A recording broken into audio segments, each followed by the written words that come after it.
মোতাবেক এটা একটা পরীক্ষা কেন্দ্র, আর সমস্ত পরীক্ষায় সকল পরীক্ষার্থীকে সমান সুযোগ দিতে হয়, সমান সুযোগ সুবিধা পেতে হয়। কাউকে যদি বেশি দেওয়া হয়, যেমন পরীক্ষা নিয়ন্ত্রক যদি কোনো একজন বিশেষ পরীক্ষার্থীকে নকল সাপ্লাই দেয়, তাকে সময় বেশি দেয়, কানে কানে কিছু বলে দেয়, কিংবা আত্মীয় বলে স্বজনপ্রীতি দেখায়, এরকম কিছু যদি ঘটে সেটাকে পরীক্ষা বলা হবে না। সে পরীক্ষায় কোনো লেজিটিমেসি নেই।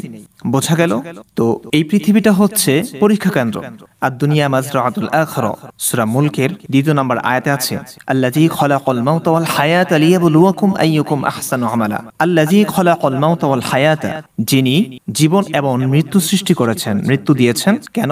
লিয়াবলুয়াকুম আইয়ুকুম আহসানু আমালা, যাতে করে তিনি তোমাদেরকে পরীক্ষা করতে পারেন তোমাদের মধ্যে কার আমল বেশি, কে আমলে উত্তম। অর্থাৎ আমাদেরকে যে সময় দিয়েছেন, সুযোগ দিয়েছেন, একটা হায়াত দিয়েছেন, এটা দিয়েছেন কেন? পরীক্ষার জন্য। আমরা কে বেশি আমল করি, এটা একটা পরীক্ষা কেন্দ্র। কিন্তু এই পরীক্ষা কেন্দ্রে বরাবরই নাই। যেমন রাসূল করিম সাল্লাল্লাহু আলাইহি ওয়াসাল্লাম কখন থেকে নবী? আবু হুরায়রা। আসসালামু আলাইকুম ওয়া রাহমাতুল্লাহি ওয়া বারাকাতুহু। সম্মানিত দর্শক ও শ্রোতা, আপনারা এতক্ষণ পর্যন্ত শুনছিলেন ইসলামিক বিষয়ে সংশয়বাদী বলে নিজেকে আত্মপরিচয় প্রদানকারী তথাকথিত হাফেজ মাওলানা মুফতি ইমরান বিন বশিরের কথা। তাকে অনেকেই বর্তমান সময়ে নাস্তিক হিসেবে চিনে ফেলেছেন। তিনি বাংলাদেশের ঐতিহ্যবাহী একটি দ্বীনি বিদ্যাপীঠ ফরিদাবাদ মাদ্রাসা থেকে হাফেজ মাওলানা মুফতি হয়েছেন বলে পরিচয় দিয়েছেন। যদিও তার উস্তাদগণ এবং সহপাঠীগণ তার শিক্ষা জীবন নিয়ে বিরূপ মন্তব্য করেছেন, এবং তার উত্তর প্রদান করতে গিয়ে তিনি বলেছেন, জালালাইন, মিশকাত এবং দাওরা হাদিসের বছর তিনি ভালো করে লেখাপড়া করতে পারেননি, ভালো পরীক্ষা দিতে পারেননি, অসুস্থ ছিলেন, এবং তিনি 700 পৃষ্ঠার একটা উপন্যাস লিখেছিলেন, যা তার প্রকাশকেরা তাকে 350 পৃষ্ঠায় রূপান্তরিত করতে নির্দেশ প্রদান করেছিলেন, এবং সেই কারণে তিনি ভালো লেখাপড়া করতে পারেননি। সম্মানিত দর্শক ও শ্রোতা, জালালাইন, মিশকাত এবং দাওরা হাদিস এই 3টি বছর ছাত্র জীবনের একটি অত্যন্ত গুরুত্বপূর্ণ বছর। এই বছরে যারা অবহেলা করেছে তারা আসলে আলেম হতে পারে না, বরং তাদের অন্তরে সংশয় থেকেই যায়, যার ফলশ্রুতিতে এই হাফেজ মাওলানা মুফতি ইমরান বিন বশির সাহেবও ঠিক পরবর্তীতে নাস্তিক বলে নিজেকে পরিচয় দিতে বাধ্য হয়েছে, কারণ সে না তাফসীর বুঝেছে, না হাদিস বুঝেছে, না ফিকহ বুঝেছে। সম্মানিত দর্শক ও শ্রোতা, আজ মুফতি ইমরান বিন বশির যে সকল প্রশ্নকে সামনে নিয়ে আসতেছে, এই সকল প্রশ্ন আসলে কোনো প্রশ্নই নয় যা ছাত্র জীবনেই সলভ করে দেওয়া হয়। উস্তাদদের মাধ্যমে আলোচনায় এবং তকরিরের মাধ্যমে এই বিষয়গুলো নিয়ে আলোচনা করা হয়। সম্মানিত দর্শক ও শ্রোতা, এই 3টি বছরে তার জীবনে লেখাপড়াটা ঠিকমতো না করার কারণে যে সকল প্রশ্ন আজকে তার সামনে প্রশ্ন হয়ে দেখা দিয়েছে, এই সকল উত্তর কিন্তু এই 3টি বছরের মধ্যেই রয়ে যায়।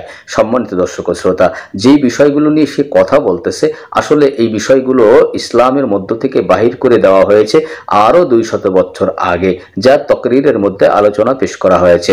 জয়ীফ হাদিসগুলো এবং যে সকল হাদিসগুলো হাদিস নয় বা হাদিস নামের জালিয়াতি, এইগুলোকে সে সামনে নিয়ে আসতেছে। তার অর্থ বোঝা যাচ্ছে এই যে সে আসলে হাদিসও বোঝে নাই, তাফসীরও বোঝে নাই, যার কারণে আজকে তার অন্তরে সংশয় হিসেবে দেখা দিয়েছে। সম্মানিত দর্শক ও শ্রোতা, এখন যে বিষয়গুলো আপনারা দেখলেন, যে সে একটি হাদিসকে সামনে নিয়ে এসেছে যাকে সে নিজেও হাদিস হিসেবে স্বীকৃতি দিতে চায়, যা যদিও হাদিস নয়, সেটি হলো কি, আদ-দুনিয়া মাজরাআতুল আখিরা। আসলে এটি হাদিস নয়, এটি একটি আরবি প্রবাদ বাক্য যা হাদিসের কোনো গ্রন্থে নাই। এ ব্যাপারে ওলামায়ে কিরাম আরো 200 বছর আগেই কিন্তু তাখরিজ করে দিয়েছেন বা আলোচনা করে গেছেন। সম্মানিত দর্শক ও শ্রোতা, আদ-দুনিয়া মাজরাআতুল আখিরা, এটির অর্থ হলো এই যে দুনিয়া আখিরাতের শস্য ক্ষেত্র, যেখানে শস্য ফলানো হয়। একটি কৃষি ক্ষেত্রের সাথে এটাকে তুলনা করেছেন ওলামায়ে মাশায়েখগণ, একটি প্রবাদ বাক্য হিসেবে আলোচনা করেছেন, যা ইসলামিকভাবে আমাদের মুসলমান সমাজের মধ্যে অনেকেই এটিকে হাদিস বলে মনে করেছেন বা ভেবে রেখেছেন, যা হাদিস নয়। এ ব্যাপারে ওলামায়ে কিরাম অনেক আগে থেকেই আলোচনা করেছেন।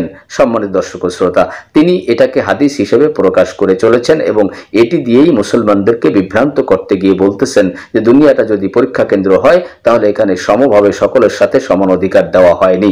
সম্মানিত দর্শক ও শ্রোতা, প্রথম কথা হলো আদ-দুনিয়া মাজরাআতুল আখিরা, এটি কোনো হাদিস নয়।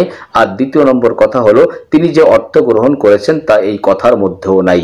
যদিও এটা আরবি প্রবাদ বাক্য, এখানে বলা হয়েছে দুনিয়াটা হইল আখিরাতের শস্য ক্ষেত্র, আর সে এটাকে বলছে আদ-দুনিয়া মাজরাআতুল আখিরা, দুনিয়া হইল আখিরাতের পরীক্ষা কেন্দ্র। আসলে পরীক্ষা কেন্দ্র বলতে কথাটি এই শব্দের মধ্যেও নাই, যদিও কথাটি হাদিস নয়। দ্বিতীয় নম্বর তিনি একটি আয়াত পেশ করেছেন, যা সূরা মুলকের 2 নম্বর আয়াত, আল্লাযী খালাকাল মাউতা ওয়াল হায়াতা লিয়াবলুয়াকুম আইয়ুকুম আহসানু আমালা।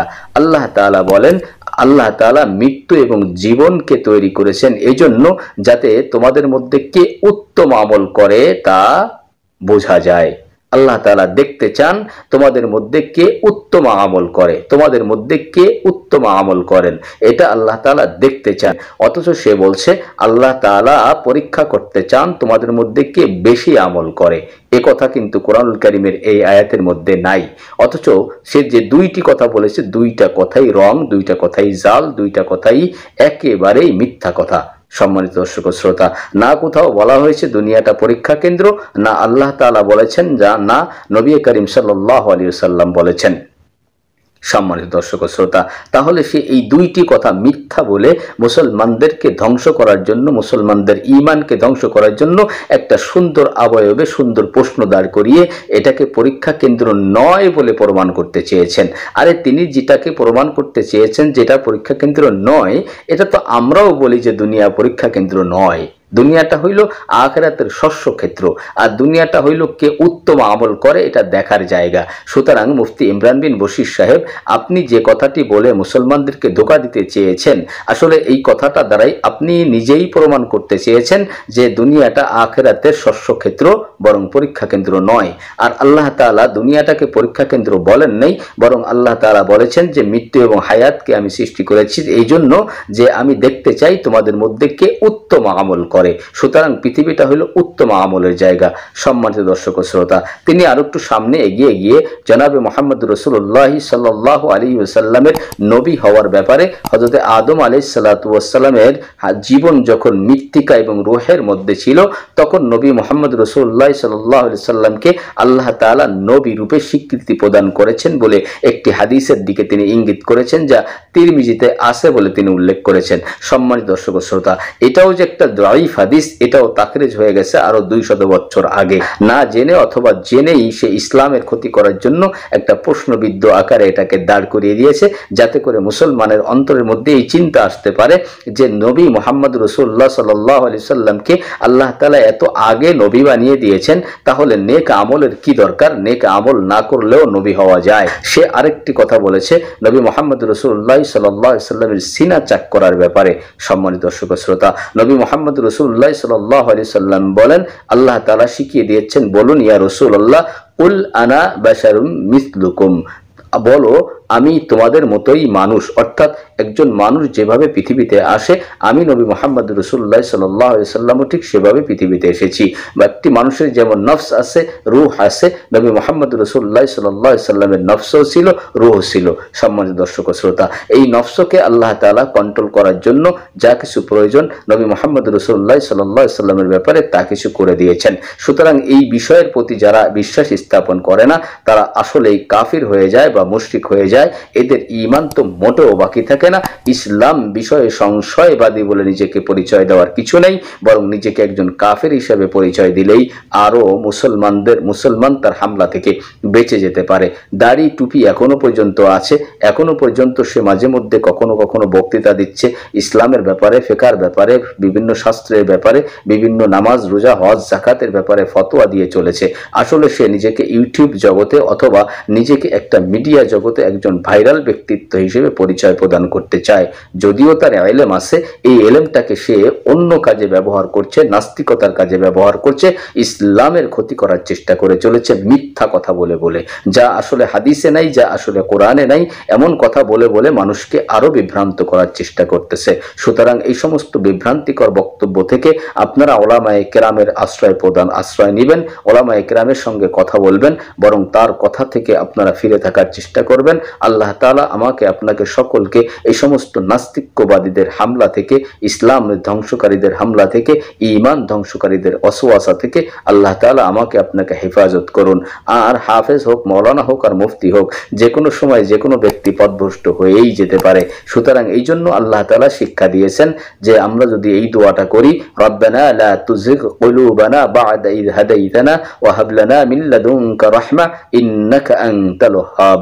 বাংলায় শুধু শুধু এতটুকু বলুন, ইয়া আল্লাহ, একবার হিদায়াত দেওয়ার পর আর আমাদেরকে গুমরাহ বানায়ে দিয়েন না, একবার হিদায়াত দেওয়ার পর আর আমাদেরকে গুমরাহ বানায়ে দিয়েন না। আল্লাহ তাআলা আমাকে আপনাকে সকলকে হেফাজত করুন, ঈমান নিয়ে কবরে যাওয়ার তৌফিক দান করুন। আমিন। আসসালামু আলাইকুম ওয়া রাহমাতুল্লাহি ওয়া বারাকাতুহু।